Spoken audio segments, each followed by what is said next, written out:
Muito bem, boa noite. Está começando pela TV Pantanal, a sua rede TV, canal 22, uma emissora do Grupo Gazeta de Comunicação. Programa Opinião que começa agora e vai até às 8h30. Hoje, sexta-feira, 11 de junho de 2021. Como vai? Vai bem? Então, que você esteja bem, que você se mantenha bem. Hoje, política na veia, não é?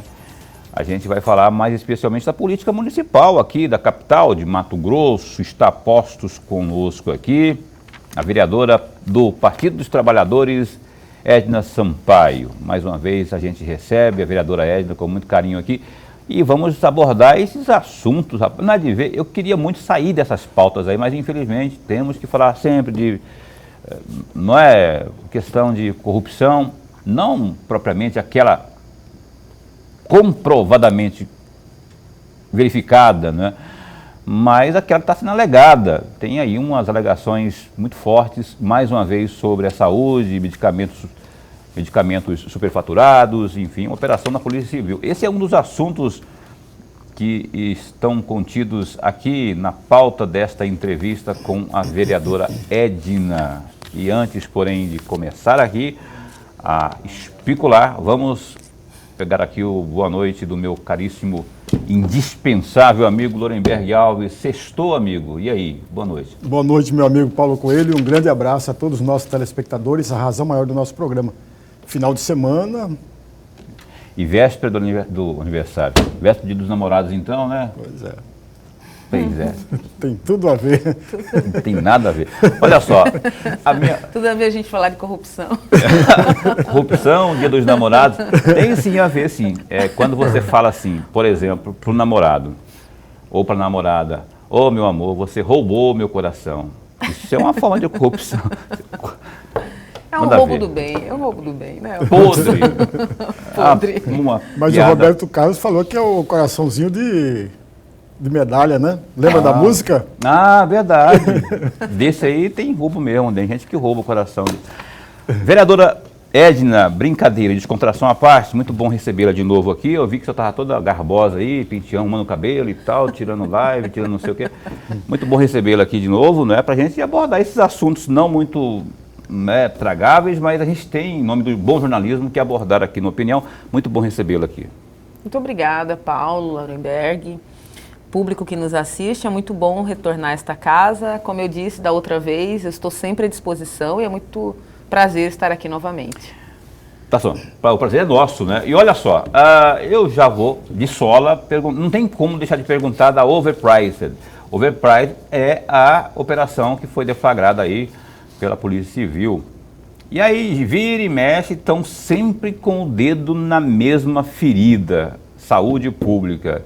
E aí, quando se fala em superfaturamento, né, de sobrepreço de valor, de remédios, aí dói mais ainda. Mas temos que abordar, e a senhora, enquanto fiscalizadora do povo, eleita para isso, né, uma das 24, o que tem feito e como tem acompanhado essa situação aí? Então, eu não sou membro da CPI, né, eu acompanho todas as oitivas, tenho acompanhado da CPI, tenho participado, feito as perguntas, tenho a minha orientação, né? Tenho conversado, inclusive, com os membros da CPI sobre a investigação. Eu acho que essa nova operação, a segunda fase da Overprice, acaba contribuindo, né, para a gente compreender aspectos importantes que estão sendo investigados na CPI.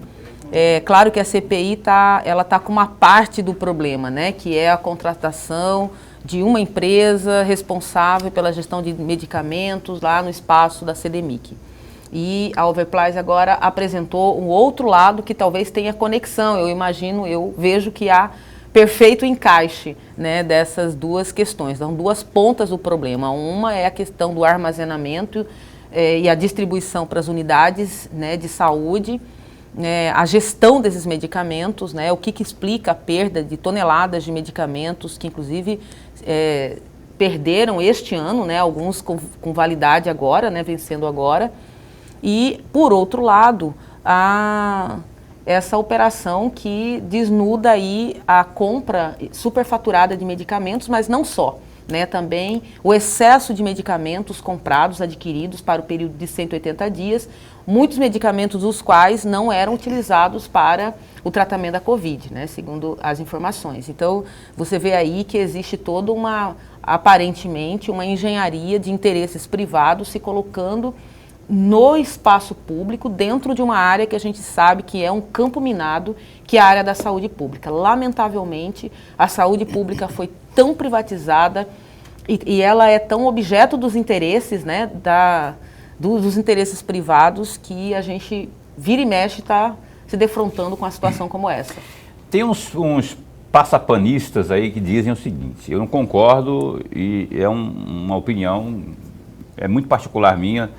Ah, mas o medicamento venceu, isso é, aspas, normal, existe uma margem de possibilidade aí, né, de tolerância de medicamentos vencidos. Isso seria, aspas, comum aí em todos os cantos por aí na gestão pública. Eu não acho que isso seja normal. Para que existe controle, planilha automatizada, computadorizada? A tecnologia está aí para auxiliar nisso aí, para otimizar justamente o controle desses medicamentos, para não deixá-los vencer e aí, por consequência, causar prejuízo ao erário público. Agora, o próprio prefeito esteve aqui, a gente o entrevistou há alguns dias aí, e ele falando justamente disso aí, aliás, foi bem no dia mesmo aí que foi deflagrado, alguma coisa que foi deflagrada, eu não lembro o que foi, né? Foi bem no dia foi o dia que vazou aquele vídeo lá do depósito de medicamentos, ele explicando, tentando explicar, dando um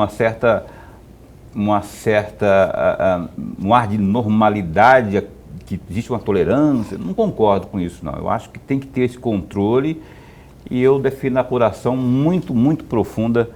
E o próprio prefeito falou aquele dia aqui que colocou, ele disse, aspas, né, eu sugeri, pelo menos, a nossa bancada situacionista na Câmara que endossasse essa CPI aí para que possamos ir a fundo para descobrir aí o que há realmente, se há alguma coisa de irregular aí. Eu já, de antemão, já falo que não é normal um negócio desse. Rapaz, além de antibiótico e tudo mais, leite ninho, crianças passando fome aí. E de repente a gente vê uma situação como essa. Mas é só uma opinião muito pessoal e um desabafo também. Lourenberg Alves, chega mais. Vereador, antes de mais nada, a nossa alegria, nosso prazer e honra de tê-la mais uma vez aqui. Na primeira vez, o programa enriqueceu muito com a sua presença e hoje eu não tenho dúvida nenhuma que o nosso amigo telespectador já está ganhando com a presença da senhora. Obrigada. Eu vou explorar um pouco mais a resposta que a senhora acabou de nos dar, sobretudo as últimas frases que a senhora mencionou. A saúde pública. E aí eu vou provocar mesmo a reflexão da senhora, provocar sempre no bom sentido, vereadora.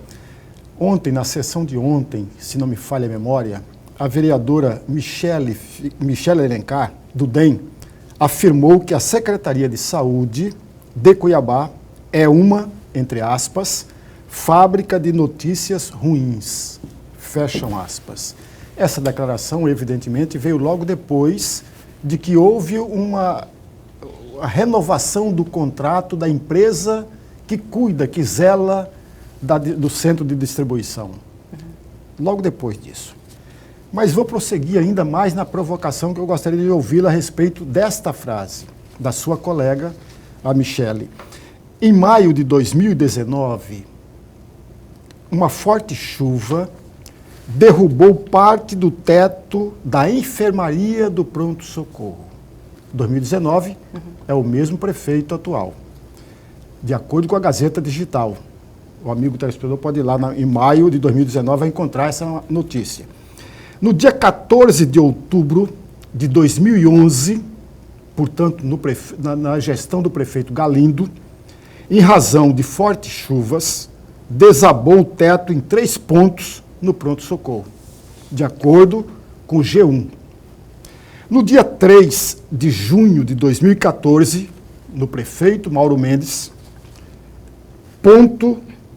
parte do teto do pronto-socorro desabou. E isso por conta de uma infiltração no teto do andar superior.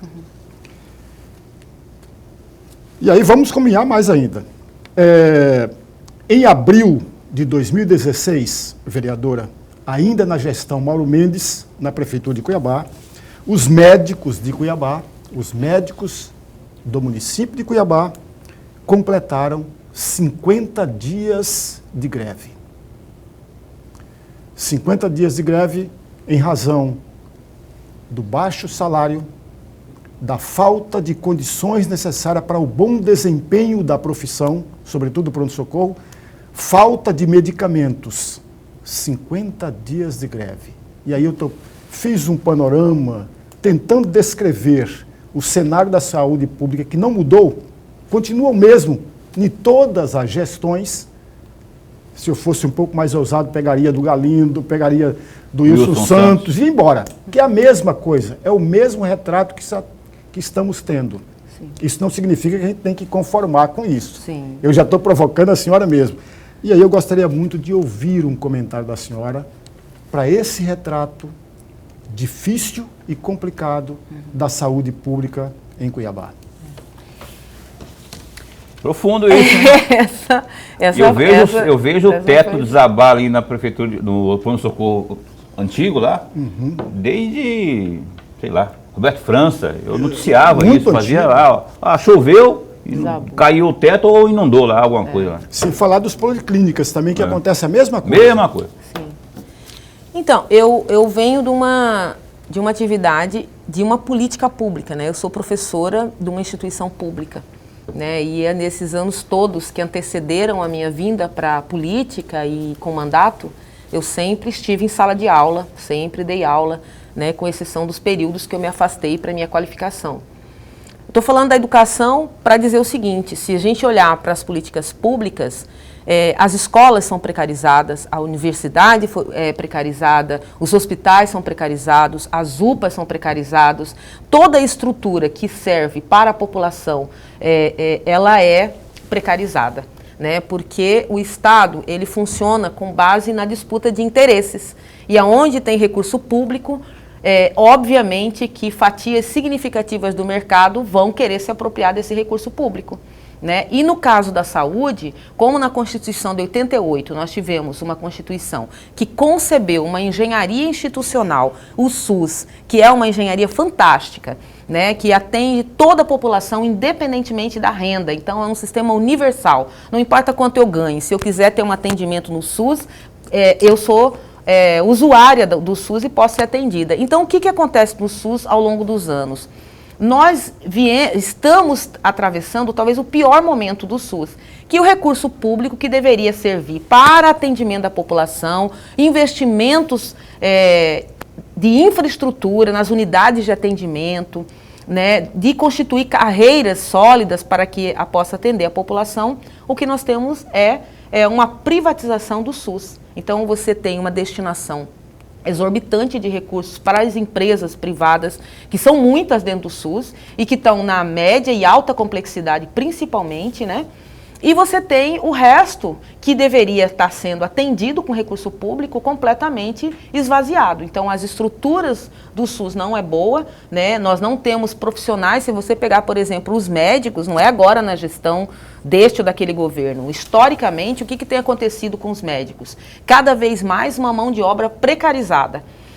Os médicos ainda se sentem uma elite da sociedade brasileira, mas se você for olhar a relação de trabalho que os médicos têm na saúde pública, é uma relação de trabalho completamente precarizada, diante da existência da lei, da legislação trabalhista. Ou seja, criaram agora a privatização da contratação da mão de obra, por exemplo, onde o médico tem que ser membro, entre aspas, de uma cooperativa que presta serviço para o Estado, e assim a empresa é contratada, ou essa empresa ou essa cooperativa é contratada pelo poder público, o poder público destina recurso público para essa empresa privada que paga os médicos e muitas vezes deixa os médicos meses sem pagar. O mesmo acontece em relação às estruturas físicas dos hospitais que servem para atender a população mais pobre.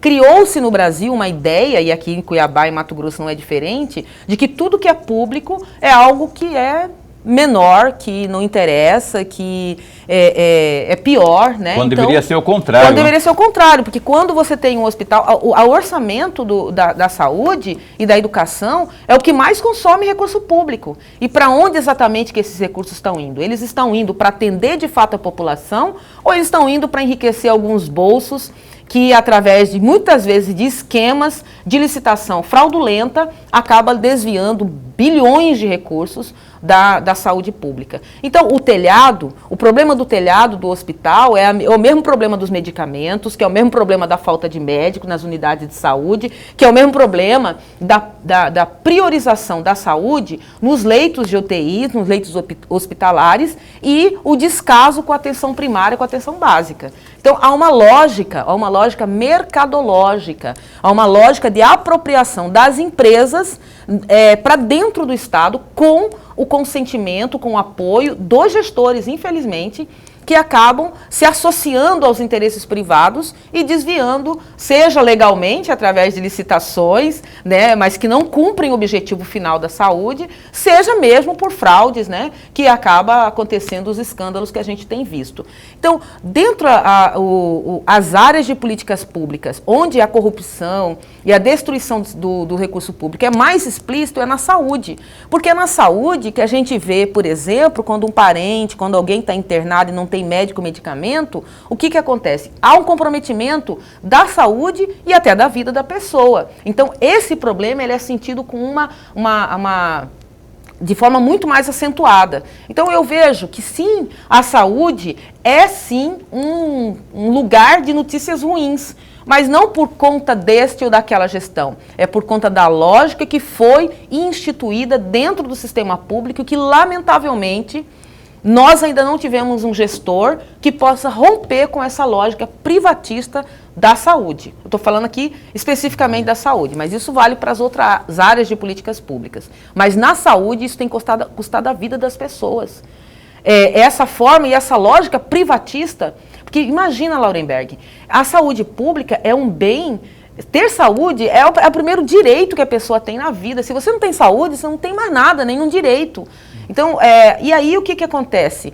Quando você entrega parcela significativa da saúde para a iniciativa privada, qualquer empresa, seja ela qual for, se ela está no mercado, qual é o objetivo dela? É lucro. Dias atrás eu acompanhei uma senhora de Cáceres, inclusive, que me ligaram desesperados porque estavam num hospital privado, a mulher estava com um problema sério e eles não queriam fazer o atendimento da mulher porque era um hospital privado, né? E a mulher não tinha dinheiro para pagar. Ou seja, aonde é que está, quando é para fazer a cooperação, o convênio com o SUS, receber do SUS, mesmo nos leitos que não estão sendo utilizados, ok, a saúde privada serve, né? A saúde privada comparece. Mas quando é para atender um cidadão que paga seus impostos e que está ali, prestes a morrer, sem atendimento, pode morrer, porque ali só pode entrar quem paga. Então, é uma lógica perversa. A gente precisa romper com a privatização do Sistema Único de Saúde, porque senão a gente vai perder o que a gente construiu ao longo desses anos, porque o público precisa visar a vida e o bem-estar das pessoas. A empresa, ela visa lucro. O lucro é o objetivo da empresa. Essa é a diferença fundamental entre o ente público e o ente privado. Se nós só tivéssemos empresas aqui funcionando e não tivesse o Estado, só poderia viver quem pudesse pagar. Só poderia ter assistência médica quem pudesse pagar. Só poderia ter escolarização quem pudesse pagar. Então, o Estado existe justamente para corrigir uma distorção que há entre a sociedade civil, o mercado, e o Estado é o regulador dessas relações. Então, ele é que vai entrar para não permitir que o egoísmo do mercado dilacere a vida dos mais vulneráveis. E é exatamente o que não está acontecendo. E o que nós estamos vendo é exatamente o dilaceramento de vidas, de famílias. Eu conheço família, Laurenberg, que teve 2, 3 entes queridos mortos por conta da Covid-19. Então, essa é a questão que está colocada aqui. Acho que não dá para fazer um discurso pontual utilizando esse discurso contra esse ou aquele governo. Dá para discutir, sim, o que é que estão fazendo com a saúde. E aí, todos os governos, nos últimos anos, o que eu tenho visto é a privatização acelerada da saúde, que tem custado a saúde e a vida das pessoas. Ok, aí esse é o ponto de vista muito claro aí da Edna Sampaio, vereadora por Cuiabá, do Partido dos Trabalhadores, que continua opinando e dando aí os seus pitacos aí naquilo que ela pensa sobre essa coisa toda aí que envolve nossa política, após o intervalo comercial, porque agora a gente vai para o primeiro break. E se você tem alguma pergunta a fazer aí para a nobre vereadora, via WhatsApp, você que está nos assistindo, você que manda aqui na verdade. O Lorenberg pensa que ele manda, mas quem manda de verdade é o Dorileu. Depois do Dorileu, mentira, quem manda primeiro aqui é o telespectador, depois é a Caroline e depois o Dorileu. A gente volta já, após o intervalo comercial, e tá aí, ó, 99932-2529, a gente volta num instante só. E o Opinião está de volta ao vivo nessa sexta aqui, entrevistando a vereadora cuiabana pelo Partido dos Trabalhadores, a Edna Sampaio, essa que você vê aí, ó. Parece muito a Vanessa da Mata, aquela cantora aqui de Mato Grosso, mas não é, é a nossa vereadora, professora. É aquela que foi professora sua, mesmo, que está agora como vereadora, que está aqui conosco nessa noite, nos concedendo essa entrevista também. É conhecida como esposa aí do William Sampaio, que está ali. Ele não quis entrar aqui no estúdio, né? Ele está ali na recepção. Ele está tímido hoje. Está tímido hoje, né? Sei. O Lorenberg é esse que está aqui à minha direita, também é aquele professor que foi seu mestre aí, que agora que é aqui que manda aqui no Opinião. Vamos aos destaques do Gazeta Digital, www.gazetadigital.com.br. Falando de pandemia, com 36 novas mortes, Mato Grosso tem 2.229 contágios em 24 horas. Dados da Secretaria de Estado de Saúde, a SES, divulgados nesta sexta-feira, dia 11, mostram que Mato Grosso registrou 36 novas mortes e 2.229 contágios pela Covid-19 nas últimas 24 horas. Com a atualização, o Estado passou a contabilizar 426.571 casos, sendo que destes, em 11.366, as vítimas não resistiram à doença. Do total de contágios notificado, em 400.161 ocasiões, as pessoas se recuperaram do vírus. Paralelamente, a taxa de ocupação de unidades de terapia intensiva, as UTIs, está na casa dos 88,07%, enquanto o índice semelhante para o uso das enfermarias é de 41%. Ambos os índices voltaram a subir aí no último mês. Mais um destaque do Gazeta Digital. O governador Mauro Mendes, do Democratas, afirmou que a meta do governo é terminar 2021 com 100% da população vacinada contra a Covid-19. A expectativa é em relação à compra da Sputnik V, que teve autorização liberada pela Agência Nacional de Vigilância Sanitária, Anvisa, e com a qual o Estado firmou o compromisso para comprar 1.200.000 doses. Abre aspas para o Mauro Mendes. No segundo semestre, a expectativa é muito grande. Eu tenho certeza que vamos ter muita coisa positiva e a meta é chegar ao final do ano com 100% da população vacinada. Fecha aspas aí para o governador. Segundo Mauro Mendes, o governo tem dinheiro em caixa para pagar os cerca de 67 milhões para adquirir aí 1.200.000 doses de imunizante, no caso desse imunizante aí, né? Abre aspas, o governo do Estado está preparado para a compra e também para pagar. E se pagar, é nossa. Vai vir aqui para o Estado de Mato Grosso, fecha aspas, para o governador Mauro Mendes. E uma última notícia é o seguinte, a rua Professor Ranulfo Paes de Barros, entre as avenidas Agrícola Paes de Barros e também 8 de abril, será fechada nos dias de jogos da Copa América na Arena Pantanal. A informação foi divulgada pela Prefeitura de Cuiabá nesta sexta, 11. Segundo a expectativa municipal, o fechamento da rua se dá por conta de que o perímetro estará disponível apenas para veículos das delegações e demais autoridades que irão se deslocar até a Arena Pantanal. Ao todo, Cuiabá sediará 5 jogos da Copa América, sendo que em todas as competições, agentes da Secretaria de Mobilidade Urbana, CEMOB, estarão percorrendo o entorno do estádio para garantir a circulação de veículos e também de pessoas. Só clicar aí www.gazeta digital e se informar mais. Lá tem esporte, tem cultura, tem política, polícia, culinária, o que você imaginar tem no Gazeta Digital. Lourenberg, por favor, vamos abrir aqui a nossa rodada daquelas perguntas para deixar ela bem apreensiva aqui vamos pressionar na parede. Pressionar. Brincadeira, não vai ficar... Pode vir quente que eu estou fervendo. Aí. Quero ver agora, truco, Lourenberg. Mas, vereadora, ainda sobre a questão da saúde, e parece-me que esse artigo que a senhora escreveu era uma resposta a uma determinada situação. O artigo foi publicado no dia 6 de abril, cujo título é Sobre Indignação e Absurdos no Enfrentamento à Pandemia em Cuiabá, que a senhora escreveu. Eu tirei desse artigo um trecho que eu gostaria muito de ouvir a respeito disso da senhora. Entre aspas, nesta pandemia, a inutilização dos poderes é visível. Salvar vidas, neste momento, exige contrariar interesses que sempre dominaram o Estado e o SUS.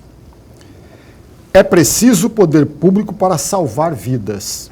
É preciso um SUS fortalecido em sua plenitude. Os interesses econômicos se colocam acima da vida e os governos a serviço do mercado. Como se o mercado pudesse funcionar normalmente numa sociedade que amontoava cadáveres. Fecham aspas. Que amontoava não, que amontoa cadáveres. A senhora se referia exatamente à questão da pandemia aí. E aí eu tenho 3 perguntas, vereadora. Por que a inutilização dos poderes, que a senhora se refere, que é visível? A segunda questão, quais os interesses que devem ser contrariados para que vidas sejam salvas?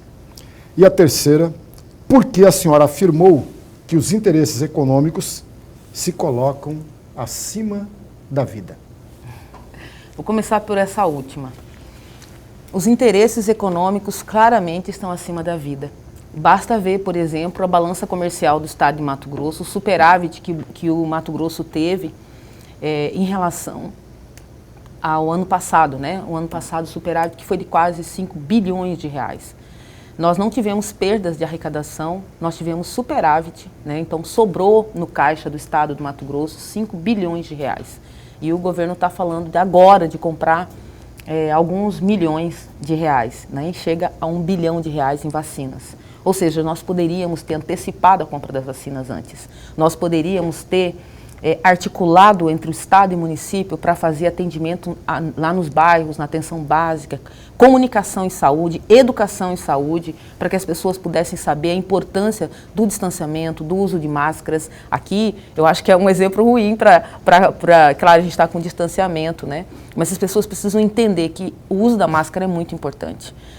E nós não fizemos isso, nem o Estado se articulou com o município, nem o município fez. Hoje, a secretária de Saúde foi à Câmara apresentar um relatório quadrimestral de saúde. E, novamente, a atuação na saúde, na atenção básica, é muito baixa. Nós tivemos, nesse período todo de pandemia em alta, uma cobertura vacinal inferior a 60%, o que significa que, além da pandemia, nós podemos ter surtos de outras doenças que estavam controladas por outras vacinas, né? Sarampo, meningite, entre outras. Então, olha o risco que nós estamos correndo. Nós não tivemos até agora uma política decente de renda para as pessoas e as pessoas estão passando fome. E nós temos o Estado, o município e o governo do Estado assumir uma posição de sociedade civil. É como se eles quisessem chamar a sociedade para vir fazer caridade aos mais pobres, quando eles têm obrigação de instituir políticas públicas para que as pessoas tenham direito à vida. E a vida não significa apenas não se adoecer de Covid, não ser internado por Covid, mas é também ter acesso aos bens de saúde, de educação, né, ao mercado, à economia, ao direito de se alimentar com segurança. E nós temos uma sociedade onde grandíssima parte dessa população, nós estimamos em torno de cerca de 20% mais ou menos da população com esse problema de alimentação aqui em Cuiabá. Isso é muita coisa, né? Nós tivemos também, durante esse período da pandemia, a continuidade de incentivos fiscais àqueles que já ganham muita grana e que já têm todo o poder, que é o pessoal do agronegócio. O pessoal do agronegócio precisa, de alguma forma, se conscientizar que eles não podem controlar a política, a economia, o Estado inteiro e a sociedade inteira funcionar para os seus interesses, para os seus negócios, às custas da vida das pessoas. Por que é que a gente não pode fazer uma política de renda básica aqui no Mato Grosso, que é um estado tão rico, que tem 5 bilhões de sobra no caixa, que dá ao ano 5 bilhões, outros 5 bilhões para um grupo pequeno que produz pouquíssimo emprego no estado, que destrói o meio ambiente, coloca veneno na nossa mesa? Então, há um interesse privado muito maior do que a vida das pessoas no estado de Mato Grosso e é muito lamentável, porque uma parte que poderia dar aos mais pobres não tornaria pobres os que são ricos, os que são muito ricos. É muito egoísmo dos muito ricos que querem fazer seus governadores, seus prefeitos, seus deputados, seus senadores, né? E não querem dar aos pobres absolutamente nada. Então, é claro, e só para terminar, quando a gente eu acionei o poder público, acionei o judiciário por conta da renda, e não houve resposta do judiciário. O judiciário lavou as mãos em relação à tragédia que nós estamos vivendo aqui. O judiciário é um poder importante nesse momento, aqui no Mato Grosso deveria estar agindo para impedir que os governos transfiram renda para os bilionários e coloquem os mais pobres, e aqueles que nem eram mais pobres, mas por conta da pandemia, acabaram se colocando numa situação muito dramática, inclusive de sobrevivência, de ter o que comer. Então, é muito triste o que está acontecendo aqui no estado de Mato Grosso. Os interesses privados estão acima da vida, claramente, e os poderes não querem se comprometer com isso. Tá certo. Eu quero fazer só uma observação aqui na fala en passant que a senhora fez aí. Aqui a opinião toma todo o cuidado do mundo com esse negócio de Covid. Então, nosso distanciamento aqui, ele é radical. Aqui, ó. Radical no que diz respeito a obedecer aquilo que determina a lei. Não é? Então, aqui estamos... a lei determina um metro e meio. Né? Aqui nós estamos a pelo menos 2, né? Então estamos de boa, por isso estamos sem máscara. É só para explicar, porque senão... Eu acho que é importante falar isso. Falou é importante, porque senão parece que a gente está com demagogia ou com tipo de... Sim, a gente só está sem máscara porque tem distanciamento. Porque tem, e que é para cumprir mesmo. Eu só queria que a senhora falasse, antes de irmos para o intervalo comercial, que a Caroline me disse que a gente tinha, há uns 3 minutos atrás, 5 minutos. Então, eu vou fazer em 30 segundos, só responder em 1 minuto e meio a seguinte pergunta. Tem um projeto da senhora, uma proposta da senhora, que prevê aí o seguinte, rapaz, quer ver? Eu estava até olhando aqui, projeto de lei que proíbe a realização de eventos esportivos de caráter internacional na capital, enquanto 70% da população vacinada não estiver vacinada contra a Covid-19. Como é que é isso? Em que pé está esse projeto na tramitação lá na Câmara? Então, esse projeto ele foi apresentado pelo seguinte: nós vamos ter uma Copa América. Eu não sou contra a Copa América. Eu sei que o povo brasileiro, o povo cuiabano é apaixonado por futebol, né? Então, isso é uma alegria que as pessoas precisam ter no momento de tanta tristeza, né, gente? O problema é que mesmo que não tenha público, nós estamos falando de delegações estrangeiras que vão vir para cá. E é muito difícil que a gente consiga controlar, vedar. Nós não temos...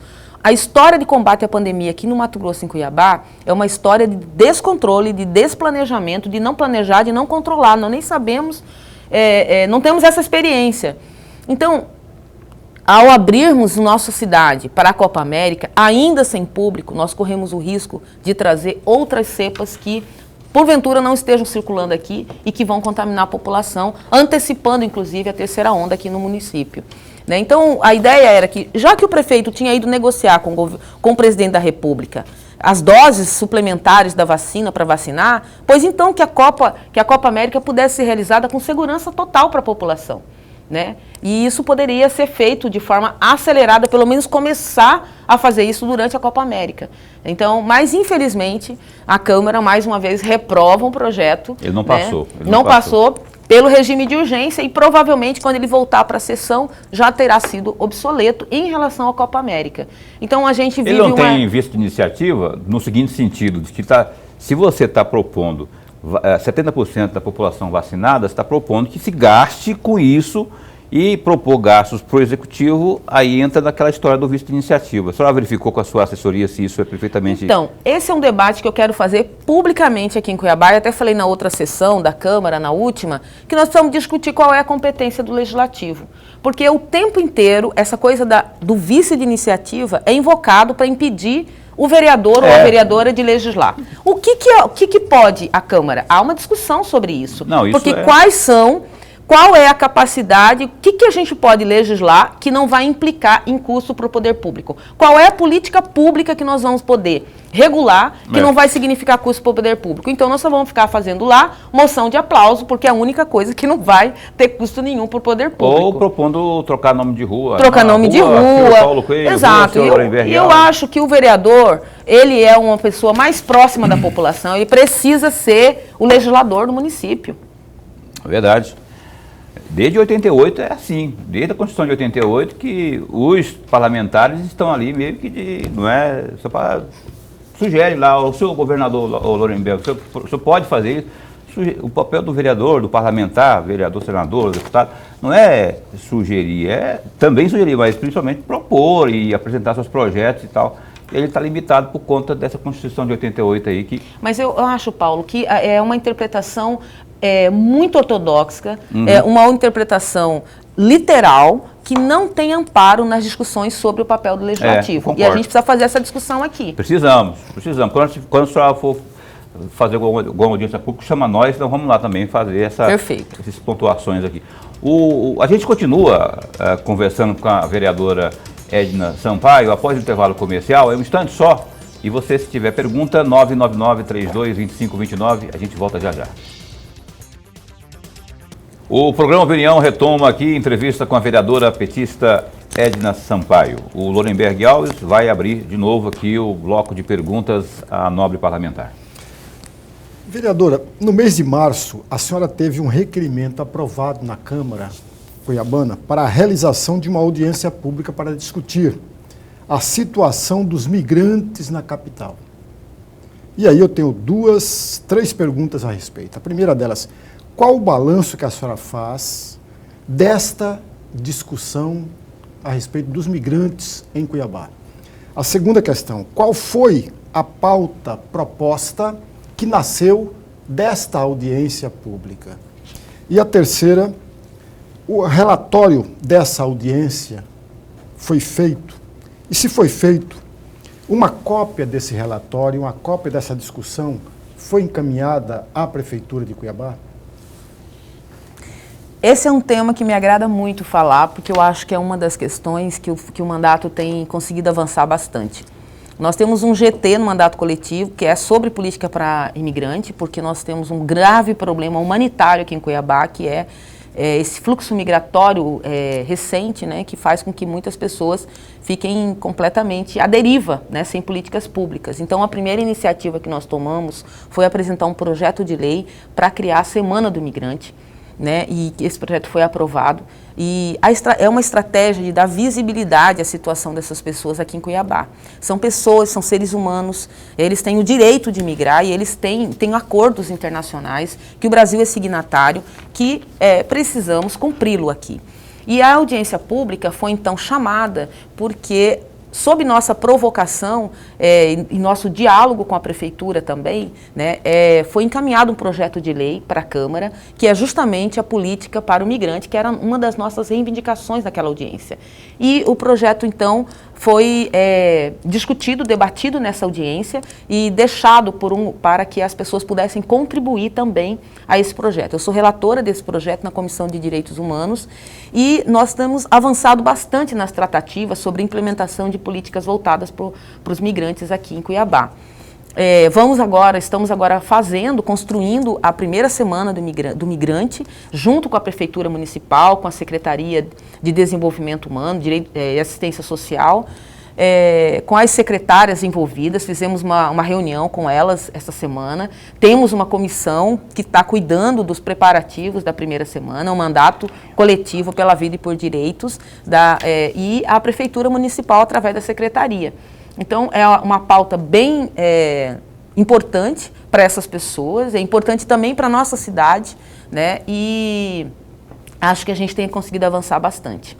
Quanto ao relatório sim, a Prefeitura esteve presente, a secretária esteve presente na audiência, tivemos várias autoridades, inclusive, nessa audiência. Foi uma audiência excelente, onde os próprios imigrantes puderam falar e puderam colocar os seus sentimentos, os seus problemas, o que eles sentem, né, quais são as dificuldades que eles têm encontrado. O projeto encaminhado à Câmara, então, atende à reivindicação de criar o Conselho de Políticas para o Imigrante. É a primeira vez que o espaço público vai ser aberto para ouvir essas pessoas aqui em Cuiabá, e também um centro de referência de atendimento ao imigrante, porque tem muitos casos muito tristes, né, de pessoas que sofreram racismo institucional, que adoeceram, o caso de uma família que teve seu filho comprometido por conta do não atendimento no hospital público. Então, eu fico muito feliz que, nesse aspecto, a gente tenha tido uma boa relação com a Prefeitura e tenhamos avançado. Eu quero aqui, publicamente, agradecer à secretária Ellen, à secretária Cristiane, pelo empenho que tem feito com essa pauta, né, para que ela ande, para que ela possa resultar em melhoria de condições de vida para essas pessoas. A Ellen é da assistência social, da assistência social. A Cristiane, que você Direitos fala... Humanos. Direitos Humanos. Cristiane Fonseca. Exatamente. Então, assim, em que pese a senhora ter seus posicionamentos né, contrários assim, à gestão, a senhora tem tido um bom diálogo lá com o prefeito, principalmente com o prefeito e com o seu secretariado, né?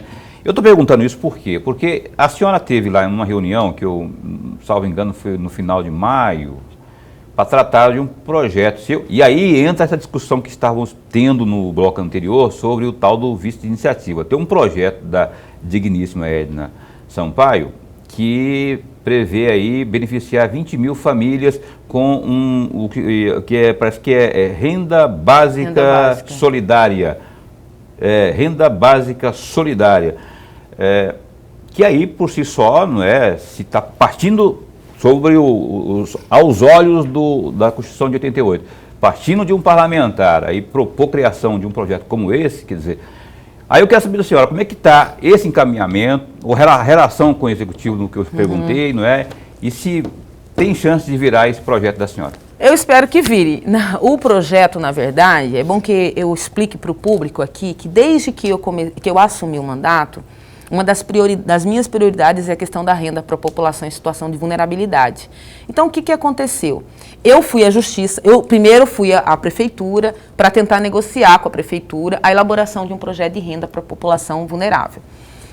Não deu certo, eles demoraram, não apresentaram, e eu entrei na Justiça, para que a Justiça obrigasse o governo do Estado e a Prefeitura a instituir a renda básica, porque existe um projeto de lei no município sobre isso e existe uma lei federal determinando a criação da renda básica, e nenhum dos entes federados cumprem essa lei.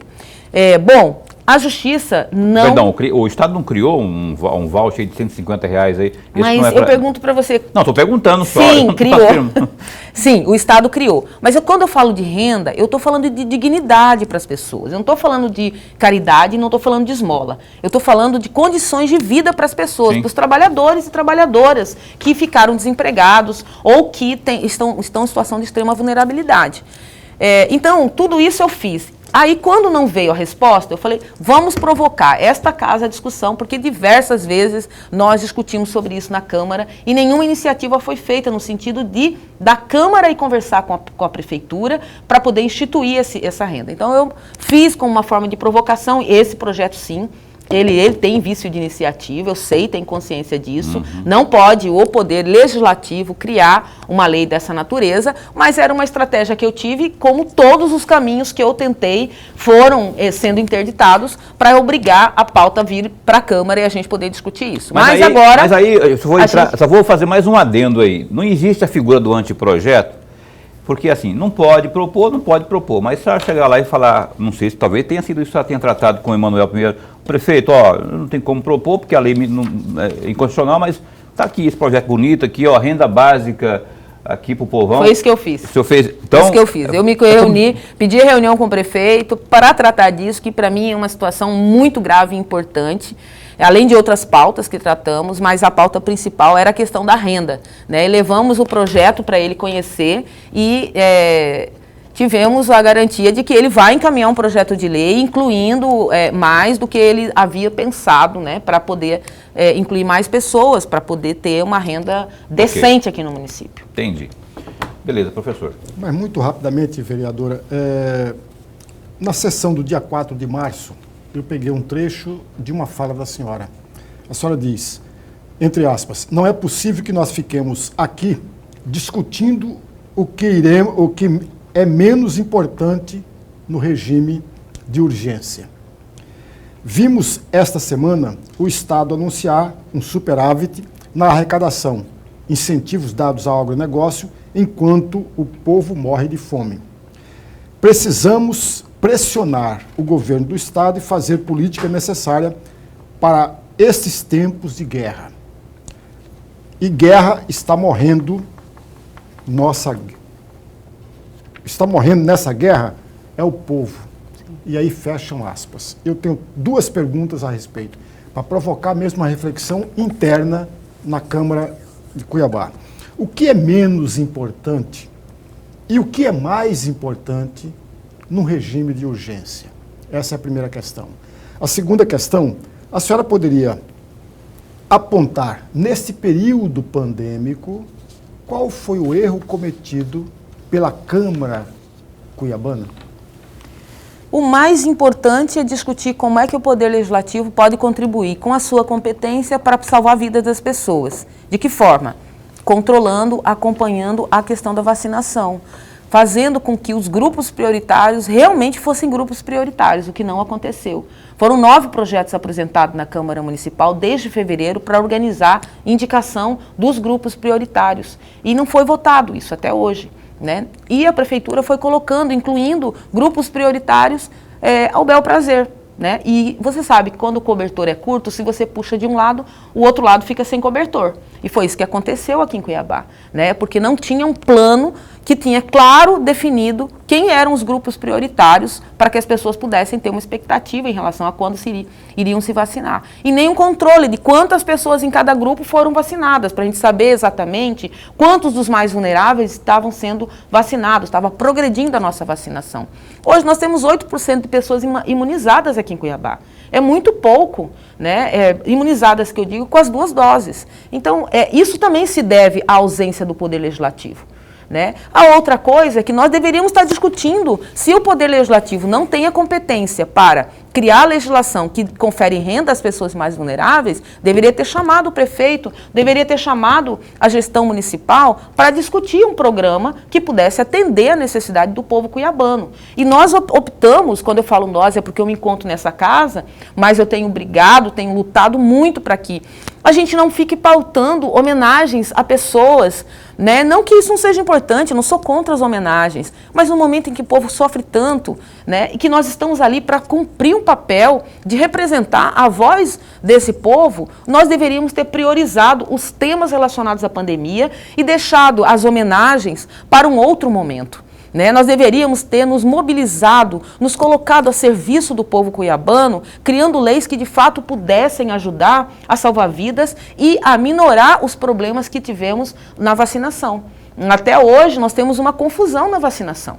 Né? Então, assim, todo mundo vê isso, todo mundo está percebendo isso. Mas além da questão da pandemia, com essa desorganização que nós estamos vendo e com a ausência do Poder Legislativo para poder ajudar o Poder Executivo, o que nós vamos ter daqui a pouco é, além da pandemia, outras endemias, outras doenças que vão aparecer sem que o sistema público de saúde tenha sido organizado para atender essas demandas extras. Tá certo. A senhora teve também, estou tentando lembrar aqui, mas tem uma proposta da senhora acerca da CPI. Nessa reta final do programa, eu queria que a senhora desse uma pincelada, pelo menos, pedindo uma cariação entre a Norge Pharma e, tentando lembrar quem mais, mas a senhora pedindo, estava até lendo aqui, a senhora pedindo essa cariação aí, entre os relatórios encaminhados aí pela empresa Norge Pharma e também a Secretaria Municipal de Saúde. A senhora está acompanhando direitinho isso aí? O que a senhora pretende com essa cariação aí? Não, o público aqui tem que compreender o seguinte: por que os medicamentos apodreceram, né, estragaram no Ceremic? Porque houve compra exagerada, que não precisava? Essa empresa realmente prestava o serviço? Ou essa empresa foi contratada, é uma empresa de fachada? Né? Porque se ela foi contratada para prestar o serviço, ela deveria estar fazendo a gestão dos medicamentos na CDMIC. Se ela estava fazendo a gestão dos medicamentos da CDMIC e no contrato consta que ela iria produzir relatórios, ela tem relatórios de todo tipo lá. Sim. Relatórios mensais, relatórios quinzenais, e são os relatórios que seriam feitos através do sistema, que no contrato a empresa também está, que ela disponibilizaria uma plataforma, um software, que seria o software que alimentaria as informações sobre as demandas das unidades que precisariam de medicamentos, e essa empresa, então, faria a sistematização de todas as demandas e enviaria para o setor de compras para que eles comprassem em cima da demanda das unidades. Okay. Porém, quando você chama a pessoa que estava na unidade, que era responsável pela compra, para indicar quais os medicamentos que tinham comprados, eles não sabiam qual é o serviço que a Norge Pharma prestava para a Secretaria de Saúde. Então, é preciso pegar esses relatórios para saber que tipo de relatórios eram produzidos pela Norge Pharma. E como que era feita a demanda por cada unidade, para saber se realmente existia um relatório e se de fato esse relatório tinha conexão com as unidades de saúde. Certo. Porque o serviço que essa empresa prestava para a prefeitura não está esclarecido se de fato eram prestados. Essa é a minha visão. Tá certo. Foram pagos mais de 11 milhões para essa empresa, né, desde que começou de janeiro até agora, e foi renovado o contrato pela Prefeitura Municipal agora, né, semana passada, retroativo ao mês de janeiro. Verdade. E uma coisa que eu acho que não tem mais tempo para seguir, não é com o assunto, mas que eu acho que deviam os vereadores também concentrarem é saber como que é feito o controle disso, meu Deus do céu, naquela central de distribuição de medicamentos. Se é pelo caderninho antigo ou se tem um sistema automatizado. Não ali. Pode ser pelo caderninho. Não pode ser. O contrato está dizendo lá que a empresa enviaria relatórios e disponibilizaria um software. E é isso que eu estou querendo fazer a cariação. Eu quero saber qual é o software e quais os relatórios, para quem esses relatórios, quais as informações que estavam aí. Perfeito. Tomara que tenhamos uma boa resposta aí, que possa trazer clareza a essa discussão toda aí. Mas, enfim, vereadora, muito, muito bom tê-la aqui de novo. Eu gosto muito quando a senhora vem aqui, porque a gente aborda sempre um lado diferente, não é?